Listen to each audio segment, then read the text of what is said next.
गर्मी का असर अब रामनगरी में विराजमान रामलला की सेवा पूजा पर भी दिखाई देने लगा है। राम मंदिर में 5 वर्ष के बालक स्वरूप में विराजमान रामलला की देखभाल एक राजकुमार की तरह की जाती है। ऐसे में बढ़ते तापमान के अनुसार उनके राग भोग और दिनचर्या में बदलाव किया गया है।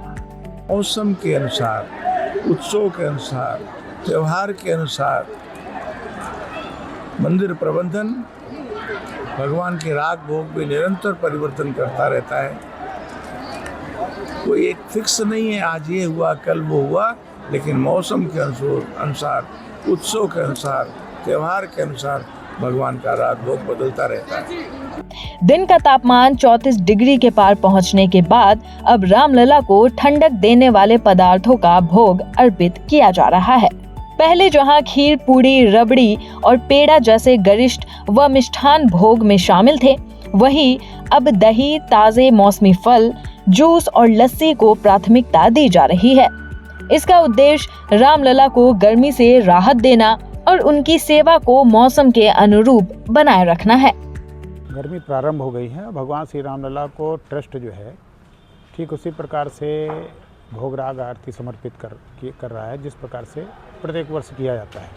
इस बार चूँकि गर्मी प्रारंभ हुई है तो स्वाभाविक है कि उन्हें शीतल तरल पदार्थ का सेवन कराने के लिए दिया जा रहा है, क्योंकि गर्मी के दिनों में जो है वह ठंडक पहुँचे उनको, जो ऐसा पदार्थ हो जो गर्म ना करे, क्योंकि जो भगवान श्री रामलला हैं वो 5 वर्ष के बालक के स्वरूप में हैं और बालक को किस प्रकार से उसकी देख रेख किया जाता है, ठीक उसी प्रकार से वहाँ के जो अर्चक हैं, पुजारी हैं, वो उनकी सेवा कर रहे हैं।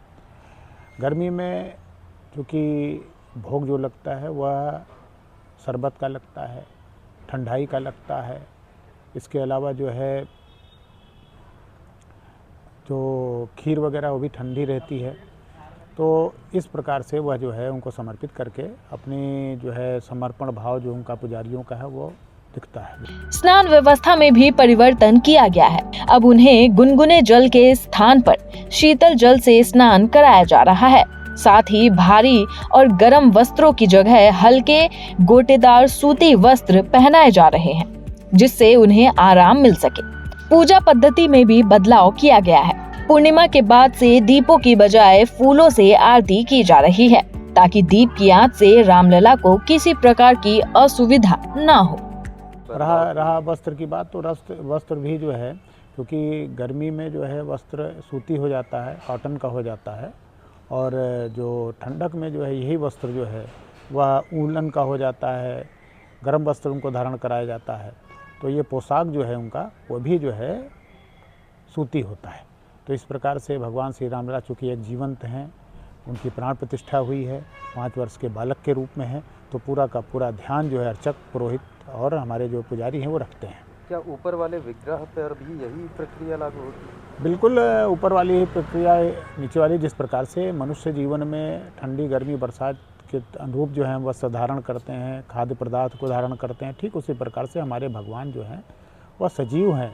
उनकी पूजा अर्चना लगातार हम लोग करते हैं, आरती करते हैं, भोग लगाते हैं, तो वो उसी प्रकार लगाते हैं मौसम को देखकर। गर्भगृह में कूलर लगा दिए गए हैं। जल्द टावर एसी लगाने की तैयारी है, ताकि रामलला को गर्मी न महसूस हो।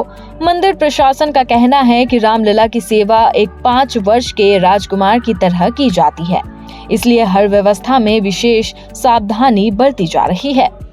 बढ़ती हुई गर्मी को देखते हुए भगवान श्री राम के मंदिर में भी अब भगवान के भोग राग में बदलाव किया गया है। अब भगवान को जो भोग लगने जा रहा है वो ठंडे पेय पदार्थों के साथ साथ ठंडे भोजन का भोग लगेगा, क्योंकि जो गर्मी है उसका प्रकोप भगवान पर ना पड़े, इसका व्यवस्था इसको लेकर जो व्यवस्था है वो ट्रस्ट द्वारा की जा रही है। इसके साथ ही भगवान यहाँ पर एक 5 वर्षीय बालक के रूप में विराजमान है, तो ठीक उसी प्रकार से जिस तरीके से एक 5 वर्षीय बालक की देखभाल होती है, उसी तरीके से भगवान श्री राम की देखभाल यहाँ पर ट्रस्ट के द्वारा की जा रही है।